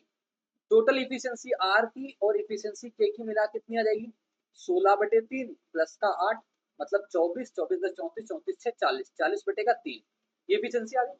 अब कह रहा है 110 पृष्ठ टाइप करवाने दोनों को, 40/3 इफिशियंसी से, 0 0 गया, 33/4, यानी 4 8 32 प्लस का 1/4, 1/4 को अगर मिनट बनाएंगे तो 60 से गुणा कराएंगे 15 मिनट, तो 8 घंटे 15 मिनट इसका राइट आंसर हो जाएगा। 8 घंटे 15 मिनट इसका बिल्कुल सही जवाब आ जाएगा। ठीक है, फ्लो को आप पकड़ो कि क्वेश्चन कहना क्या चाह रहा है, क्वेश्चन कहता क्या है, वो चीजें हमें सब पता होनी चाहिए। ठीक है दोस्त, आगे चलें साथी। ये देखो, एक व्यक्ति ने 1 रुपए में 3 के दर से 1 रुपए में 2 की दर से समान संतरे खरीदे। 20% लाभ अर्जित करने के लिए प्रति दर्जन, कीवर्ड है प्रति दर्जन, किस मूल्य पे बेचना चाहिए। 1 रुपए में 3, 1 रुपए में 2 समान खरीदे, मतलब 3 ये खरीदे होंगे, 2 मतलब दोनों बराबर बराबर खरीदने, 2 का गुणा यहाँ, 3 का गुणा यहाँ, टोटल 5 रुपए के उसने 3 2 6 3 2 6 यानी 12 खरीदे। मैं एक फार्मूला बताता हूँ, अभी दूसरे तरीके से बताते हैं। आर्टिकल बटे रुपए गुणे का 100 प्लस माइनस प्रॉफिट या लॉस बराबर आर्टिकल बटे रुपए 100 प्लस माइनस प्रॉफिट या लॉस। आर्टिकल कितने खरीदे, 12 रुपए लगाए, नहीं नहीं 5 रुपए लगाए, 5 रुपए लगाए थे ना, ये रुपए हैं, ये आर्टिकल है। आर्टिकल कितने आए 12, कितने रुपए लगे 5, खरीदा है मतलब 100%। आर्टिकल कितने दे रहा है 12, कितने रुपए के, x रुपए के, x रुपए के, क्योंकि पता नहीं ना प्रति दर्जन का मतलब 12, और कितना हमारे पास प्रॉफिट या लॉस कितना हो रहा है 20%, 120%, परसेंटेज परसेंट गया, 20 पंचे 100, 20 6 का 120, 12 से 12 गया, 5 से 5 गया, x की वैल्यू कितनी निकल के आ गई 6। एक ये तरीका हो गया। दूसरा तरीका ये देखो, ये तो आपका सीपी निकल गया, हमारी जेब से इतना लगा कि 5 रुपए में 12 खरीद लिया। एसपी कितना है 12, हम किस दर से बेचे कि 20% का प्रॉफिट हो। 20% प्रॉफिट मतलब 5 की चीज कितने में बेचनी चाहिए 6 में, सीधे सीधे आप 6 रुपए बता सकते थे, क्योंकि आर्टिकल यहाँ पे सेम ही नहीं करने, ऑलरेडी अपने पास संयोग बस सेम हो गए, संयोग बस सेम हो गए। आगे ये क्वेश्चन लिखा, 3 व्यक्ति पी क्यू आर ने 11 8 और 20 के अनुपात में अपनी हिस्सेदारी के साथ एक व्यवसाय शुरू किया। 9 महीने के बाद क्यू ने अपना 35% हिस्सा वापस ले लिया, जबकि आर ने वर्ष पूरा होने से 7 महीने पहले अपना 14% हिस्सा वापस ले लिया। वर्ष के अंत में कुल लाभ 40,700 है, तो लाभ में आर का हिस्सा बताओ कितना होगा। आर का हिस्सा बताना है दोस्त। देखो, हम लिखेंगे पी, हम लिखेंगे क्यू, हम लिखेंगे आर। अब इनके साथ जो जो ऑपरेशन हो रहा है वो करेंगे। पैसे इसने 11 लगाए, इसने 8 लगाए, इसने लगाए 20। 9 महीने के बाद क्यू ने अपना 35% निकाला, मतलब क्यू ने 9 महीने तक इतना पैसा लगा रखा होगा, फिर इसने निकाल कितना लिया 35%, मतलब 8 लगाया था, 35 निकाल लिया, तो आज भी तो 65% बचा। 9 महीने हो चुके हैं, कितने समय बचा 3 समय और बचा, इतना पैसा इसका शेष समय के लिए लगा। आगे आगे कह रहा है आर ने वर्ष पूरा होने से 7 महीने पहले, मतलब 5 महीने के लिए पैसा लगाया, मतलब 5 महीने उसने ये पैसा लगाया, 7 महीने पहले, पूरा होने से 7 महीने पहले, यानी कि 5 महीने तक। 5 महीने पहले उसने 14% हिस्सा वापस ले लिया, मतलब 5 महीने पहले इसने 14%, 20 का 14% वापस ले लिया, कितना बचा 76% बचा, कितने महीने के लिए 7 महीने के लिए। पी के साथ कोई छेड़खानी नहीं हुई, मतलब पी पूरा 12 महीने के लिए लगा रखा। अब आपको पता है जो इन्वेस्टमेंट और प्रॉफिट, प्रॉफिट जो होता है वो इन्वेस्टमेंट गुणा टाइम पे होता है, तो जो इनके प्रॉफिट का रेशियो आएगा वो कितना निकल गया 12 गुणा 11, 131। कुछ वैल्यू काट भी सकते हैं ना, कुछ वैल्यू काट भी सकते हैं, और काट लेते हैं। काट ये सकते हैं, जैसे 4, 4 से काटते हैं 3 बार में, 4 2 का 8, 4 2 का 8, 4 पंचे 20, 4 पंचे 20, ठीक। तो 11 तिया कितना हो जाएगा 33, रेशियो 9 2 का 18, और ये कितना हो जाएगा 35 गुना 130, 130 390, 390 मतलब 3.9, 18, 18 और कितना निकल के आएगा ये यार 130, 130/100 है ना 3.9, 18 में से 3.9 जुड़ेगा, 18 3 21, 21.9, ये हो गया। ये कितना आएगा 5 बचे 25, 25 अगर मैं 5 से अगर इसको गुणा कर रहा हूँ 20 बार में जाएगा, 2 से काटूँ तो कितने बार में 38 बार में, 38 गुणा 7 कितना होता है, 38 गुणा 7 210, 256 यानी कि 266, एक अंक बाद 26.6, 26.6, 25 जोड़ेंगे कितना निकल के आएगा 6 5 11, 2 4 1 5, 51.6, 51.6 निकल के आया, इतना हो गया। यानी ये तो हमारे पास पूरी बात निकल के आई, अगर हमारी कहीं कैलकुलेशन मिस्टेक नहीं है तो इतनी बात सही हो जाएगी। अब देखो कह रहा है हमारे पास तीनों का जो योग है तो 40,700 है, यानी कि 33, 21, 51 और इसका अगर जोड़े तो 3 2 5 5 5 10 यानी कि 100 ये हो गया, 3 1 4 1 5 105 ये हो गया, 105 में से 1.5 जुड़ेगा 106.5, 106.5 की वैल्यू दे रखा है 40,700। एक की वैल्यू कितनी आ जाएगी 40,700 बटे 106.5। आर की बताना ना हमें, आर कितनी है 51.6। डेसिमल हटाया, ये हटाया। अब क्या यहाँ पे हम रीड सम लगा सकते हैं क्या? बहुत सारा रीड सम का यूज नहीं हो रहा कुछ, हमें भी लग रहा है कुछ ज्यादा ही हो रहा है। देखो रीड सम लगाते हैं, 5 1 6 6 12 लेकिन 3 मिल जाएगा नीचे, रीड सम लगा ही नहीं सकते। अब क्या करेंगे, अब करेंगे क्या, काटो और क्या करेंगे, 5 2 का 10, 5 1 5, 5 3 का 15, ठीक। 5 अट्ठे 40, 5 1 5, 5 को 20 ये। अब 31, इससे कुछ कटेगा, 3 2 5 1 6, 6 6 ये 3 से कट रहा, 3 सत्ते 21, 3 एकम 3, 3 से कटेगा, 3 एकम 3 हो जाएगा, 3 सत्ते 21, 3 2 का 6, 172। अब ये किससे कट रहा है यार, 71 से तो कटेगा नहीं, 4 बार में कट नहीं रहा, 71 एकम 71 हो जाएगा, बचे कितना 104, कटेगा नहीं। आर का हिस्सा कुछ ना कुछ मिस्टेक हो गई यार, कैलकुलेशन में ही मिस्टेक हो गई, एक बार वेरीफाई करना पड़ेगा कैलकुलेशन, एक बार कैलकुलेशन को वेरीफाई करना पड़ेगा, मुझे लगता है यहाँ कुछ गड़बड़ है। देखो कह रहा है 11 8 और 20 में पैसा लगाया था, ये 7 महीने पहले, आर ने वर्ष पूरा होने से 7 महीने पहले, 12 महीने है 7 महीने पहले, मतलब 5 महीने पैसे लगाया, बाकी पैसा 7 महीने के लिए लगा, ठीक बात है। मैंने कहा 4 से कटा 3 बार में, 4 2 का 8, 4 2 का 8, 4 पंचे 20, 4 पंचे 20, बात बिल्कुल ठीक है यहाँ तक। अब 11 3 का कितना हो जाएगा 33, 9 2 का 18 और 65 दूना 130, 130 का 1 0 हटाया, यहाँ पे 13 3 39, 3.9 बचे, 10 लगा हुआ है। 18 में से अगर 3.9 जोड़ेंगे, 18 में से 3.9 जोड़ेंगे तो 21.9 ही तो निकल के आएगा, ये आ गई बात। यहाँ देखिए 5 पंचे 25 और ये 5 से काटो इसको 20 बार में, 2 से काटा 2 3 का 6, 2 इतना, 8 से 56, 5 7 3 21, 21 5 26, 21 5 26, 26 ये 25 ये, तो 51.6 निकल के आएगा, 51.6 निकल के आया। अब 51.6 निकल के आया तो अगर मैं जोड़ू इन सबको, 3 2 5 5 5 10 100, 3 1 4 1 5 105, 106.5 ही तो निकल के आ रहा है, 106.5, 106.5 की वैल्यू दे रखा है 40,700, इसकी वैल्यू आ जाएगी 106.5 और 5 1 6, डेसिमल हटाया, ये हटा दिया,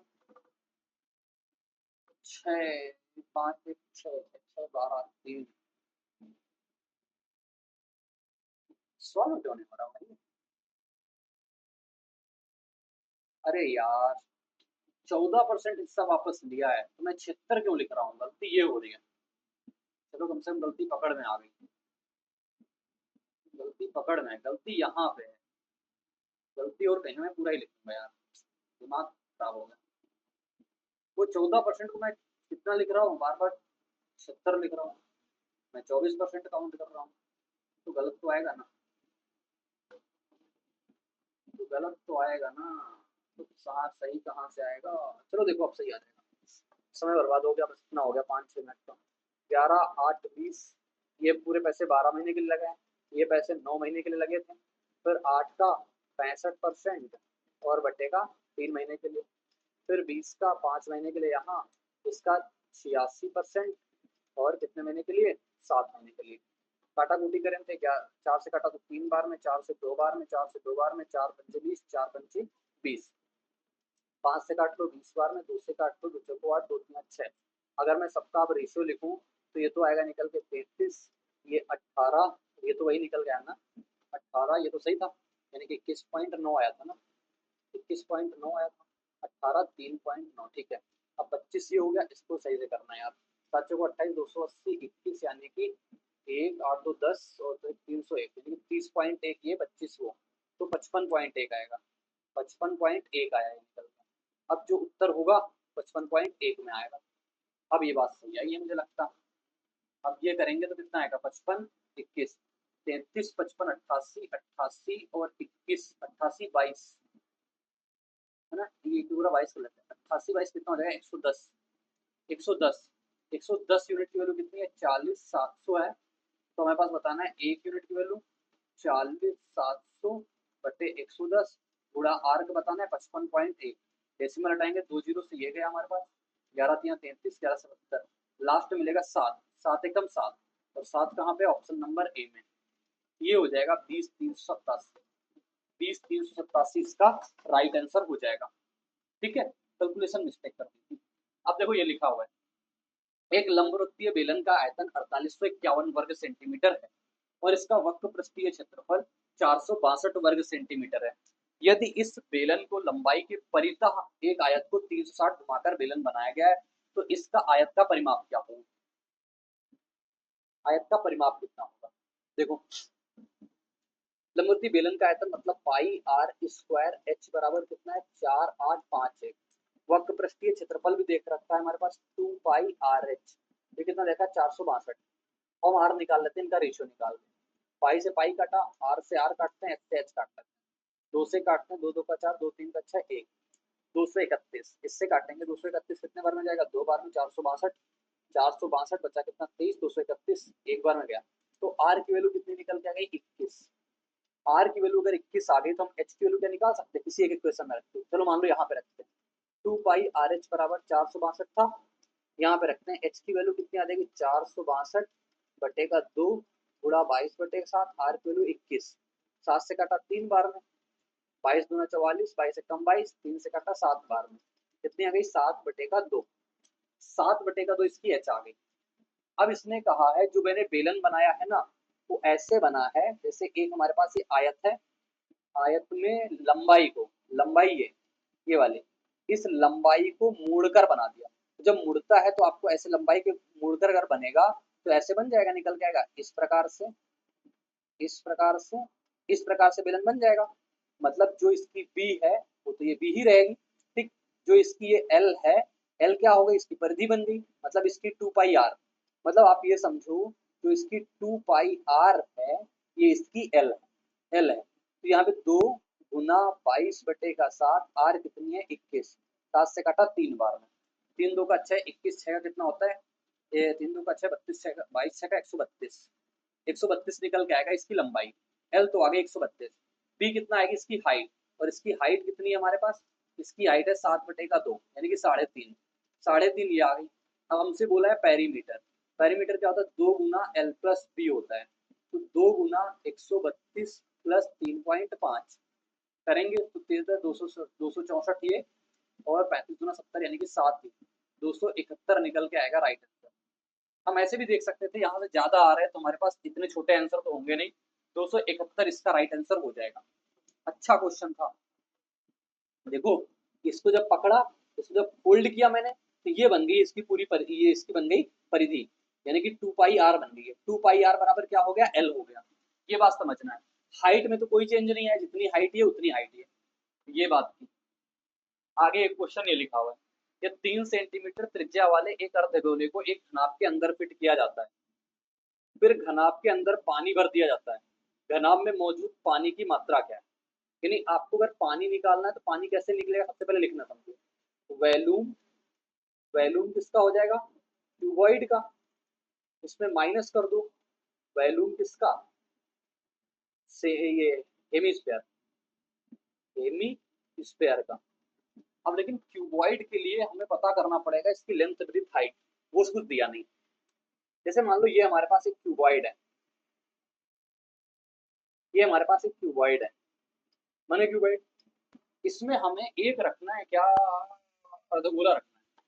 अगर मैं अर्धगोला रखूंगा, मान लो ऐसे रखूंगा, आप सिर्फ एज्यूम करना 3D में ऐसे जाएगा, ऐसे रखूंगा तो इसकी जो रेडियस होगी ये, इसकी रेडियस कितनी है 3 3, तो हम कह सकते हैं इसकी लेंथ कितनी आ गई 6। अगर ये इसकी हाइट देखोगे ये वाली, ये इसकी हाइट हो जाएगी, हाइट कितनी होगी इसकी रेडियस मतलब 3।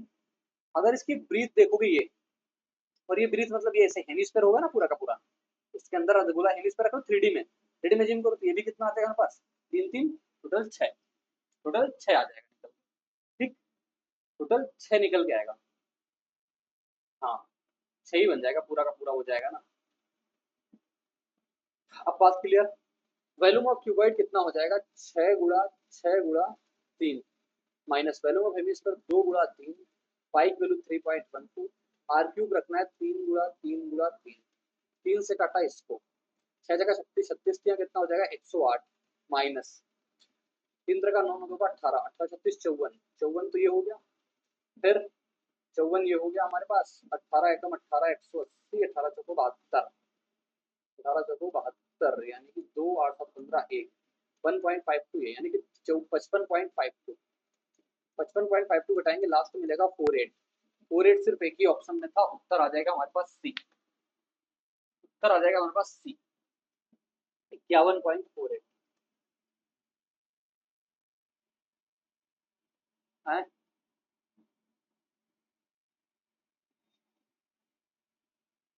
मैं वेरीफाई कर रहा हूँ लेकिन ये तो 52 आना चाहिए यार। अच्छा ये 2 होगा, 2 होगा ना, तो 54 56 पॉइंट आएगा, तब सही आएगा। मैं भी वेरीफाई करने लगा मैं, अच्छा वेरीफाई करूँ यार, देखा तो यहाँ पे यार 2 आ रहा था, मैंने कहा यार ये तो पंगा हो जाएगा, फिर देखा कि मैंने वहां गलत कर रखा। ठीक, तो इस प्रकार से आप इसको कर सकते हो, इस प्रकार से आप इसको देख सकते हो। आगे देखो, ये एक रेलगाड़ी रेलवे ट्रैक पर चल रहे 2 व्यक्तियों को पीछे छोड़ती है। पहला व्यक्ति 12.6 किलोमीटर पर घंटे गति से चल रहा है, दूसरा व्यक्ति 27 किलोमीटर पर घंटे गति से चल रहा है। उन्हें पीछे छोड़ने में रेलगाड़ी क्रमशः 12.5 और 14 सेकंड लगते हैं। दोनों व्यक्ति रेलगाड़ी की दिशा में ही चल रहे हैं, रेलगाड़ी गति, एक रेलगाड़ी रेलवे ट्रैक पर चल रही है।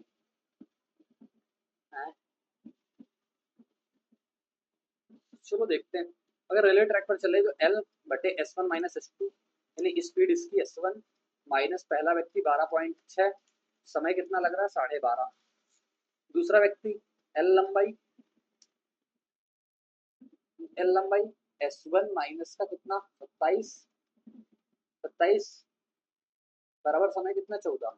अगर मैं इसका रेशियो बना लूँ, एल से एल कट जाएगा, कट जाएगा, आई कितना निकल के एस माइनस का 27, हमें लगा 2 ट्रेन है लेकिन एक ही ट्रेन है, तो एस माइनस का 12.6 बराबर कितना 12.5 और बटे कितना 14, ठीक 14। कैलकुलेट करना है मेरे भाई, कैलकुलेशन भी लंबी चौड़ी लग रही है। 5 से काटो, 5 होगा 10 55 25, 5 से काटेंगे 2 बार में 28 आएगा निकल, 28 आएगा निकल के, 28 में से 25 जाएगा 3 एस बचेगा, बराबर 25 में से 12.6, 25 का 150, 300, 300 में से 150 जुड़ेगा यानी कि 15, कितना था 300 में से 150 15 यानी 45, 45 इधर होगा, और ये कितना बचेगा यार 28 27, 27 गुणा 28 करो, 8 56 5 8 का 16, 16 14 30, 30 5 35 3, तो 4 3 7 756, 700, ये 450 होगा ना यार, क्या कर दिया मैंने, मुझे समझ नहीं आ रहा है। 25 12 कितना होता है, 25 12 300, 150 यानी कि 15 है, 315 बनेगा। कभी कभी दिमाग बिल्कुल क्लोज हो जाता है। 315, 315 ये बना, 756 और बना, लेकिन स्पीड कभी निगेटिव नहीं होती, तो ये बात आप ध्यान देना, निगेटिव लेंगे नहीं, क्योंकि स्पीड निगेटिव में नहीं आएगी। 6 5 जाएगा, 1 बचेगा, और 5 में गया 4, 441, तो स्पीड कितनी आ गई 3, 3 एकम 3, 3 को 12, 3 21, 147 आएगा निकल। स्पीड निगेटिव में नहीं लेंगे, स्पीड निगेटिव में नहीं लेंगे, लेकिन निगेटिव में आगे बढ़ तो नहीं, ये निगेटिव होगा ये पॉजिटिव होगा, ये नेगेटिव होगा ये पॉजिटिव होगा, पॉजिटिव आएगा। वैसे अगर निगेटिव में आता ना तो स्पीड कभी निगेटिव में नहीं होती, ये बात भी ध्यान रखना। ये लिखा हुआ है, 2 समांतर रेखाएं किसी तिर्यक छेदी रेखा द्वारा काटी जाती है, निम्नलिखित में से कौन सा सत्य है। कोई हमारे पास 2 पैरेलल लाइनें हो, इनमें से क्या क्या बातें होती है ध्यान देना। 2 पैरेलल लाइनें हैं, इनके सबसे पहले करस्पॉन्डिंग एंगल, मतलब ये एंगल और ये एंगल करस्पॉन्डिंग एंगल बराबर होंगे। सम ऑफ इंटीरियर एंगल कितना होता है 180 डिग्री होता है। अल्टरनेट एंगल वो होते हैं जेड की आकृति बनाते हैं, जैसे ये अल्फा अल्फा हो जाएंगे, ठीक है। इतनी 3 बातें होती हैं। अब हमसे कह रहे हैं संगत कोण बराबर होते हैं, बात सही है, ये तो सही होगा, ये तो सही होगा, यहाँ ए नहीं है यहाँ ए नहीं है, तो आंसर नहीं हो सकता। तिर्यक छेदी एकांतर अंताकोण संपूरक, एकांतर अंताकोण संपूरक होते हैं लेकिन एकांतर अंताकोण नहीं होते। एकांतर लग जाएगा अल्टरनेट लग जाएगा, गलत, बी भी गलत, बी भी गलत, अब बचा क्या? अब तिर्यक छेदी रेखा सी तो हो ही नहीं सकता, तिर्यक छेदी रेखा के एक ही तरफ को बने क्रमागत कोण बराबर होते, मतलब ये क्रमागत कोण एक ये बराबर होते, नहीं ऐसा नहीं होता। एकांतर अंताकोण बराबर होते हैं, हाँ ये बात सही। तो ए और डी निकल के आ जाएगा। एकांतर अंताकोण मतलब इंटीरियर अल्टरनेट एंगल जो होते हैं वो बराबर होते हैं। जो जेड की आकृति बनती है ये वाली, ये अल्टरनेट एंगल की होती है। करस्पॉन्डिंग ये होती है कि जो ये आकृति बनती है ये थीटा है, ये भी थीटा है। बात समझ में आ रही? आगे देखो, दो कक्षाएं ए और बी है, यदि 7 विद्यार्थियों को ए से बी में स्थानांतरित किया जाता है तो बी में ए से दोगुनी संख्या में विद्यार्थी होंगे। 3 विद्यार्थियों को बी से ए में भेजा जाता है तो दोनों कक्षाओं में विद्यार्थियों की संख्या समान हो जाएगी। दोनों कक्षाओं में विद्यार्थियों की संख्या के बीच धनात्मक अंतर ज्ञात करो। देखो, दो कक्षाएं हैं ए और बी। ए से अगर 7 विद्यार्थी मैंने निकाल ले और बी में 7 डाल दिए तो बी में ए से दोगुनी हो जाते हैं, मतलब ए से दोगुनी, ए को दोगुना करेंगे तब बी के बराबर होगा। यहाँ से अगर हम निकालेंगे तो 2a माइनस का बी, 7 14 21, ये बन गई पहली इक्वेशन। ये 3 विद्यार्थियों को बी से ए में डाला जाए, मतलब ए से बी में डाल दिया, बी से ए में सॉरी, तो बी में से बच्चे हमारे पास 3 कम। तो कह रहा है दोनों बच्चों की संख्या समान हो जाती है, मतलब अगर हम देखें तो बी माइनस ए बराबर कितना निकला, 3 3 6 आ जाएगा। अब देखो यहाँ से है 2a माइनस का बी बराबर 21, बी से बी काट लो, 2a में से ए गया, ए बचा, 21 में से 6 जाएगा, कितना बचेगा 15, ए में तो 15 आ गई, ए में 15 आ गई, बी की निकाल लो, ए में 15 6 21, तो बी की कितनी आ जाएगी 21 आ जाएगी।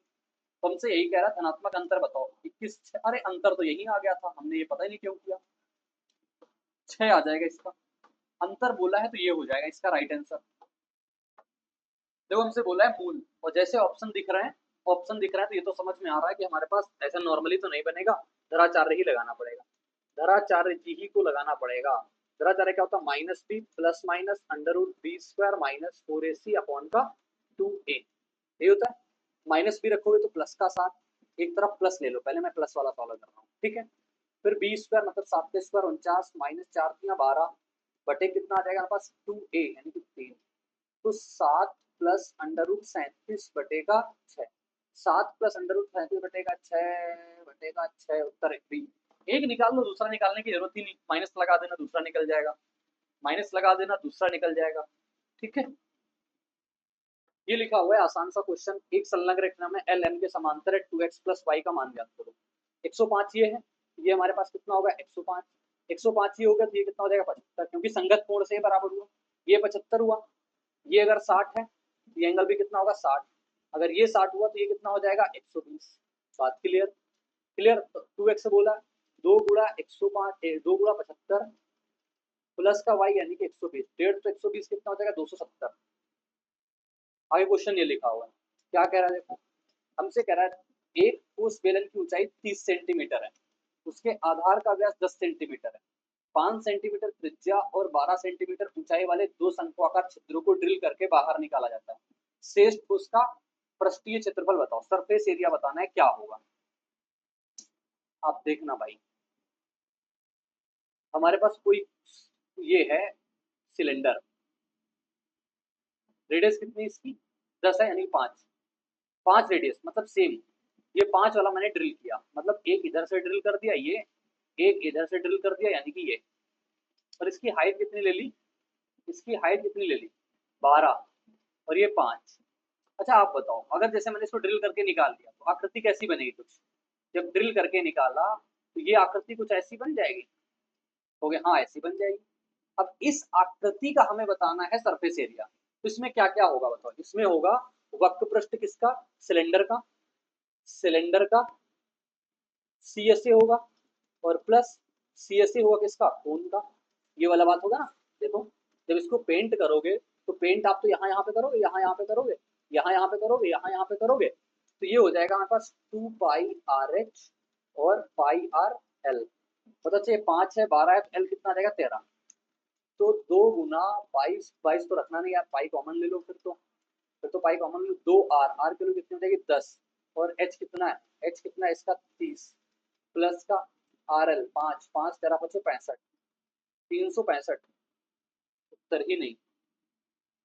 अब क्या करें, अब क्या करें भैया, भैया अब क्या करें,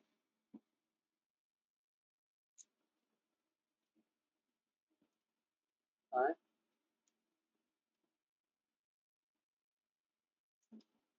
तो 10 पाई अगर कॉमन ले लें हम, 10 या 300 प्लस पाई आर एल बराबर से 65।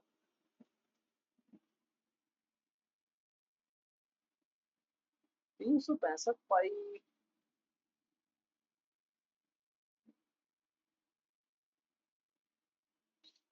अच्छा, सॉरी माई मिस्टेक। इसमें से इसके ये वाले पार्ट तो मैंने निकाले ही नहीं, इसको तो मैंने रखे ही नहीं। 2 pi r square, 2 pi r square जोड़ना पड़ेगा। पाई अगर कॉमन लूंगा 365 ये होगा, आर स्क्वायर मतलब 5 स्क्वायर 25 गुना 50 और होगा, 25 का 50 और हो जाएगा। 5 6 5 11 415। यार ये क्या हो रहा है यार, मतलब मैं कहीं कहीं गड़बड़ कर रहा हूँ क्या? ये कंसेप्ट क्या होगा, कुछ गड़बड़ कर दिया क्या मैंने?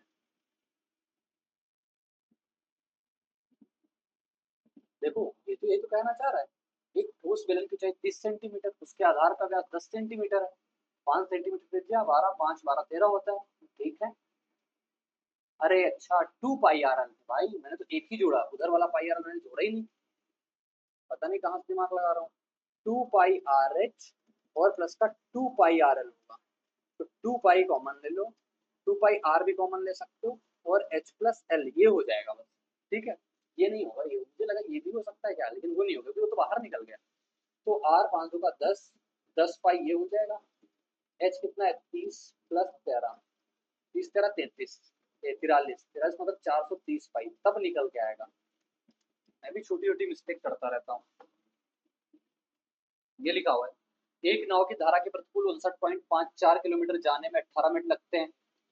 प्रतिकूल जाने में, प्रतिकूल मतलब 59.4, बी माइनस डब्ल्यू से जाने में 18 मिनट लगते हैं।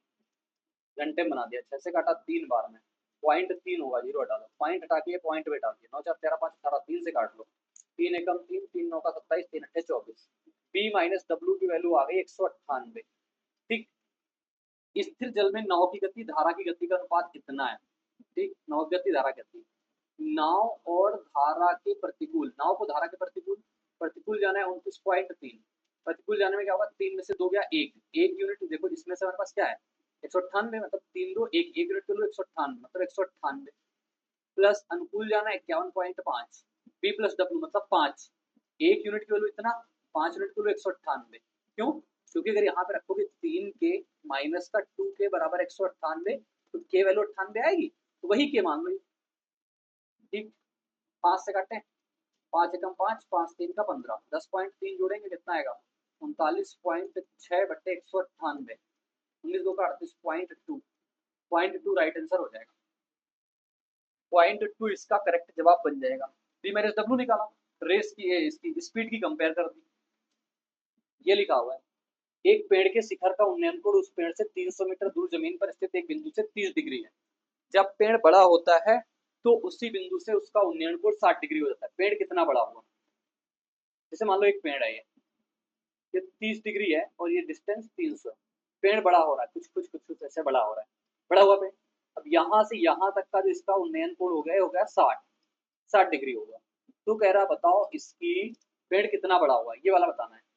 अच्छा बताओ, ये 30 है तो ये 60 होगा, 60 के सामने अगर 300 है, 30 के सामने कितना आ जाएगा, 300/√3 आ जाएगा ना, क्योंकि 30 के सामने 1, 60 के सामने √3।